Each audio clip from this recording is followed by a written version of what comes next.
Welcome back. So when you think steak and shake, you might not think of healthy food options. However, the restaurant chain is trying to change that with the hiring of its first ever Chief MAHA officer, focused on ingredients, transparency, and nutrition. The franchise posting this on X this week. The move marks a major step in the company's efforts to restore the original spirit of American fast food. Food that is simple, real, and delicious. Joining me now is Steak and Shake Chief MAHA Officer Michael Boes. Michael, great to have you. Welcome. Hey, thanks for having me. And congratulations. Tell us what a Chief MAHA Officer actually does. We are bringing fast food to what it was years ago, what my parents grew up with, what my grandparents grew up with, and what I grew up with for a short period of time. Real ingredients, real food that everyone can trust and pronounce. And these are foods that we've been eating our entire lives. So tell us about what you're expecting to do. You're going to look at the menu and you're going to make some serious changes, right? Tell us about those changes. We are. So, look, I think obviously Steak and Shake made a huge impact with the tallow fries, one of the first in the industry to do that. We're going seed oil free and looking at any and all opportunities to remove seed oils in the current landscape.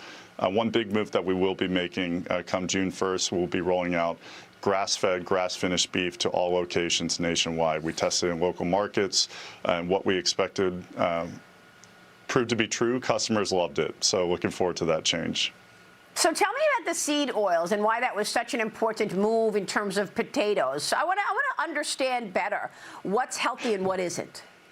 Yeah, look, obviously Secretary Kennedy has made his view clear regarding this, and I happen to agree with him on that one, and our work on the dietary guidelines further substantiated that. But I could go into the science around the omega-6 ratios and omega-3 ratios, but I'll stick to this. I think tallow tastes better. It's a product that we've been eating for centuries, going back to the Romans.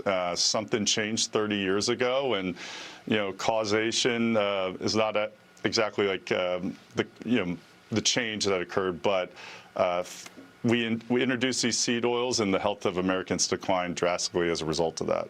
Wow. And what about grass-fed beef? Why is that important? Tell me the healthiness of that.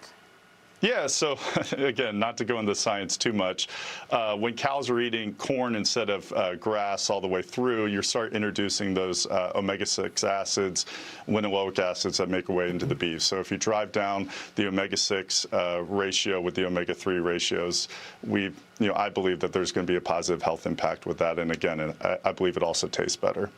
So you spent lots of time talking about all of this with Secretary Kennedy. In fact, you all reversed or reverted the whole food pyramid, and I want to walk through it. Tell us about your experiences with the Secretary and why it was important to redo the guidelines for Americans and the food pyramid.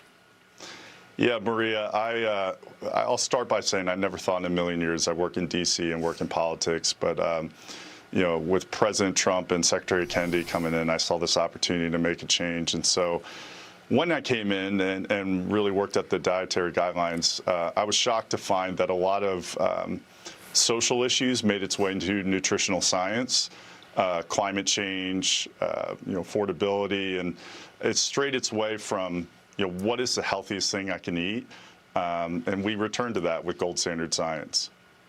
Isn't that unbelievable that all these extra things ended up in a conversation about how to stay healthy? Yeah, Maria, I'll tell you this. We were briefing what you would deem industry experts when we released the dietary guidelines. And we had one prominent nutritionist tell us, you can't let red meat come back. You're going to kill the planet. So I'll just leave it at that. Oh, my God. Wow. All right. Well, look, we are excited about these changes. We thank you so much, Michael, and I will see you at Steak and Shake soon. Thank you, sir. We look forward to having you. All right. Michael Boes joining us. I've got one